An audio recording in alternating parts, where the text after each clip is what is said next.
Hi and welcome back, fellow book lovers, to another video. Today I would like to wrap up the manga and graphic novel that I read in the month of October. Sorry for being late, by the way, but let's not lose any more time and just start with the wrap up. As usual, I have some notes. Let me just check. So the first manga I would like to talk about is The Red Snake by Hino Hideshi. This manga is part of a horror manga collection, and I think that this collection by Hideshi is called Manga Terror, and although I thought The Red Snake to be volume 1 because it had a 1 on its spine, if I remember correctly, it is on Goodreads titled as Manga Terror number 2. I have no idea in what order those mangas go, and also I don't know if they are connected yet, but I have made it my goal to find out, and once I have, I will let you know. The story is about a boy living in a very bizarre family, and soon his daily life will turn into a nightmare, although it hasn't been quite normal until then either. Anyways, this turns quite surreal and very gory and violent, which juxtaposed to the very cartoonish art style, it gives a very unique feeling to it. Hideshi really goes over the top with the things that happen, although he has his boundaries that he doesn't cross. Overall, the story stays pretty vague in its interpretation, and it's hard to tell what has really happened. There's definitely not just one way to read and interpret everything that happened. So if you want to read something that has those what the fuck vibes and is clearly over the top, but also has a lot of gore in it, maybe this could fit your mood. Next I read A Man and His Cat by Umi Sakurai. This is about a man who gets a cat and falls in love with his pet. Like, not literally, just he loves his cat. This is nothing but cute. So right now I think there are 9 volumes released, and this November there will be the 10th released in Japan. I've read 5 volumes before deciding to DNF it to just put it on hold, not because it was so bad, just because I'm not that much of a fan of too much sweetness in my life. I'd rather prefer gore, I guess. No, what I mean by this is that it is a super sweet story about a owner and his cat and all the struggles, all the joys that comes with having a cat. I think that for my liking it was just a little bit too little going on, but it's still lovely. And I know that if I'm ever going to crave cuddles on pages, I'm going back to this story.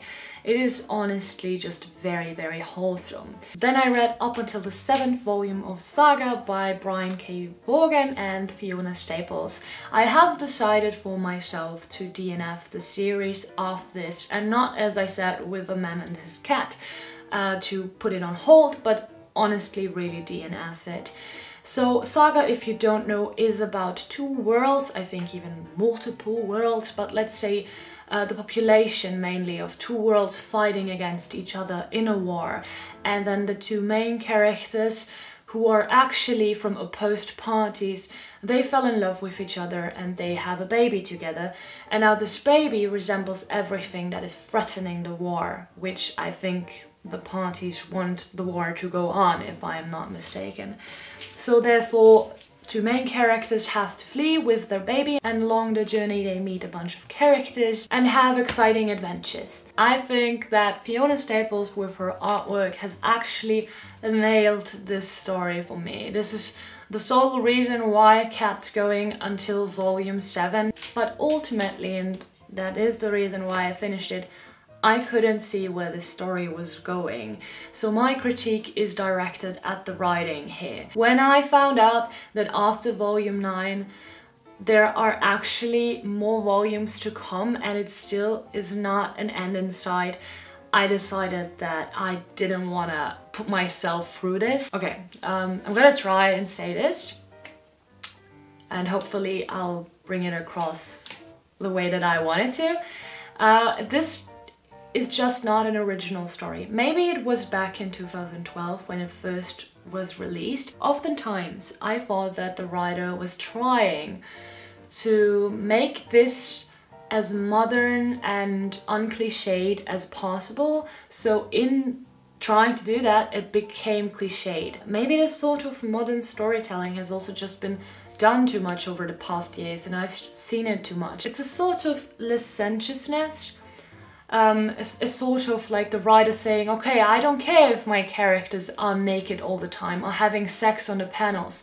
like if you can see everything. I don't care that my characters curse, that my characters are morally questionable, that my characters kill just for fun, you know, or that they do drugs. All these things I feel like were put so overly into focus, so in your face, that it made them almost obnoxious to read. So I don't know if that is like just the exposure that I went through, like on television, on the media that I consumed.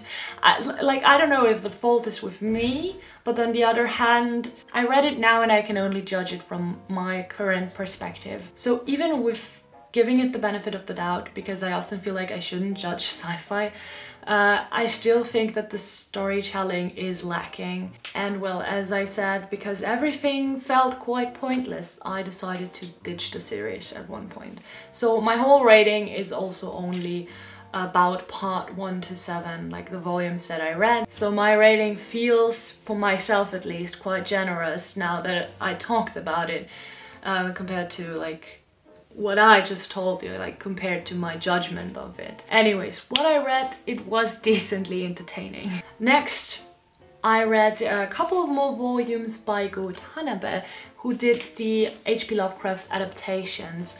So namely, I read Call of Cthulhu, The Shadow over Innsmouth, and The Color of Outer Space, and also The Haunter in the Dark. So I read 4, you see here 3. Missing one that is still on my radar. I'm going to read it probably in November, but I'm not gonna wrap it up as thoroughly as I'm gonna wrap up Tanabe now. You've already heard me talking about him in my last wrap up. I can now say, because I have read The Color of Outer Space,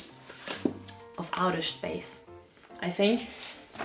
Because I've read this, I can now compare, because this is the only story that I have read in its original form, and I can say that I think that H.P. Lovecraft stories really do benefit from an art style behind it, from somebody who paints out the images. This also stays the only one that I rated. I rated it with the story in mind. Maybe I shouldn't have done that. Maybe I should have just went for how he adapted it. If it was for the adaptation and if I was just to rate the adaptation, I would say it's an 8 out of 10. Now, I think my favorite one of the ones that I read so far is actually Shadows over Innsmouth, which I'm so glad that this is the only copy that I actually bought myself. I just love monsters and creepy creatures, so this story was just right up my alley. This is about a man who hears of a town and he wants to know what the mysterium behind that town is. So he goes there to discover the enigma of Innsmouth. So Tanabe's story, honestly, lovely when it comes to horror. This is fantastically drawn and so well adapted. The only critique point that I have is that because I have read so many stories back to back, I noticed that the character range that Tanabe has isn't too broad. Like when it comes to facial features, I've seen, I think, 4 to 5 archetypes that he reuses in other stories, and this is sort of confusing because I wasn't sure all of the time if that was a new character or if the story was linked to another story and like the characters were also the same. This could get confusing is all I'm trying to say. But ultimately, I am a great fan of his adaptations. And I will have to turn on the lights now because it's getting pretty dark. Fuck. Next, I read Fragments of Horror and The Liminal Zone by Junji. Both of those are short story collections with somewhat of a difference. So Fragments of Horror is a very classic Junji Ito short story collection. If you've ever read anything by him, that's exactly how this is. What I found interesting though is that there are some characters who are kind of reappearing in other stories. I think at least with 2 stories that happened. So it happened with the red turtleneck and the futon, and there are characters in those stories that are canon to each other, like the 2 main characters of both stories are the same. My most favorite story of this is definitely Blackbird. That's phenomenally gross. Gross! But so good! So good! Ugh. Like, this is about a young adult, I think somebody in his early 20s. He went on a hiking trip, then he had an accident and I think he broke both of his legs. And he survived, like he gets found after 7 days in the woods, I think, and without food, without drink or anything. And then he's hospitalized, and while he's in the hospital, he tells his friend like what happened and how he survived. And oh my god. And then Liminal Zone, which also contains short stories, but there are only 4 in here, and that is sort of unusual for Junji Ito because they are somewhat longer than normal, and the explanation to that is that this was primarily released in an online magazine. So the page restriction that normally would be in paper media was obsolete, and because there was no page restriction, Junji Ito was also finally able to have the stories pan out the way that he wanted to. In the afterword to this story, Junji Ito says that he oftentimes had to change the ending of a story or even rewrite specific parts of one story because it simply wouldn't fit the page count of print media.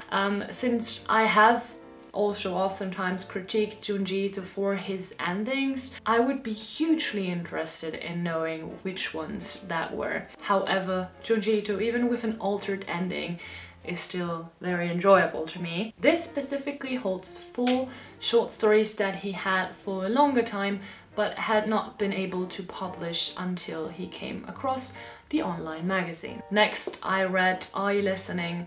By Tillie Walden. This is about 2 young women who sort of try to escape the past for a while or for forever, and who are trying to escape society. They coincidentally meet, and one woman offers the other one a ride to another city. This story to me felt overall really scattered, not meaning the places that they were at because it's sort of a road trip story, but rather the topics that were talked about in the story. Although they lived in the same town and they sort of knew each other, they didn't really get to know each other that deeply. And now that they're spending some hours in a car, they actually do have the time to get closer. This could have been interesting, you know, you have these 2 strangers, they need to warm up first.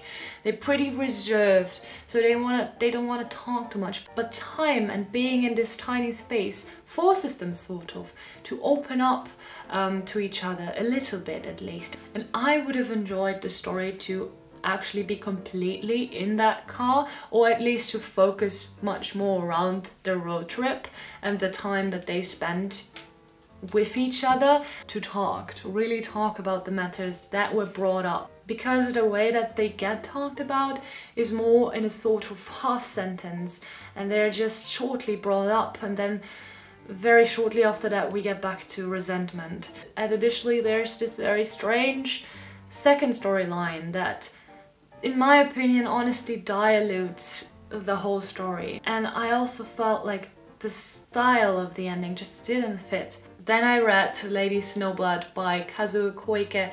Illustrator was Kazuo Kamimura, and I read all 3 volumes of this one. This is a story full of sex and murder, especially focusing on sexual violence and violence against women. I think that Lady Snowblood is more naked than she's dressed in this story. Well, the reason why Lady Snowblood is Lady Snowblood, and this also sums up the story, is essentially that she was born in a prison as a reincarnation of the revenge of her mother. Like, she's the revenge of her mother personified, and now is out to seek revenge on the people who wronged her mother. Since the pretext of the story seems so simple, it kind of feels like a pretense, a poorly constructed pretense, in order to be allowed to just draw a bunch of naked women and have them be harassed and sexually assaulted and just be able to portray some violence against women. Like, our main character, she really has to take a lot. I mean, she also is good at defending herself, let's give her that. But as I said, she's almost always naked. Don't get me wrong, sometimes blatant violence is incredibly fun, but not if the entire book just seems to consist of it, and there's also not much variation to the actions portrayed in the manga. It's so hilarious to me how the main story gets resolved with a finger snap, seemingly, but every scene of sexual harassment just goes on for pages. Like, the balance of the story here, it's so fun to me. Ultimately, it is a classic, so I'm not mad that I read it, but I wouldn't have thought that I would be so disappointed by this. And it's a nah for me. Nah, I'm good, thank you. So, final book, and let me say, graphic novel of the month. I don't know if I'm gonna make this a category, but this month it works as well. So the best thing that I read in the past month is called Rice Boy by Dahm. This is book 1 to 5, so it contains all of the stories of Rice Boy, and this is the story about Rice Boy, who is the chosen one, according to the prophecy. He just has to fulfill it. We don't know what his prophecy is, but he's the chosen one. To me, this was exactly the right balance between something cute and something that had an eventful and exciting plot. Rice Boy's journey can get a bit confusing, but the people he meets and the characters in this world, they're just everything to me. Everything about this is just so special. The art style is pretty simple, but nonetheless it has so much character and charm. Everything is so endearing, and it has this perfect sort of arbitrariness in the story. So if you're looking for a cute but definitely not stupid fantasy adventure, I would recommend Rice Boy. Now that's it with my more or less chaotic wrap up for the mangas and graphic novels that I read in the month of October, depending on the way that I edit this. So the only thing that is left for me to say right now is thanks so much for watching. Thank you for waiting for this wrap up, because it took a while longer, and I'll see you at another time in another video. Bye!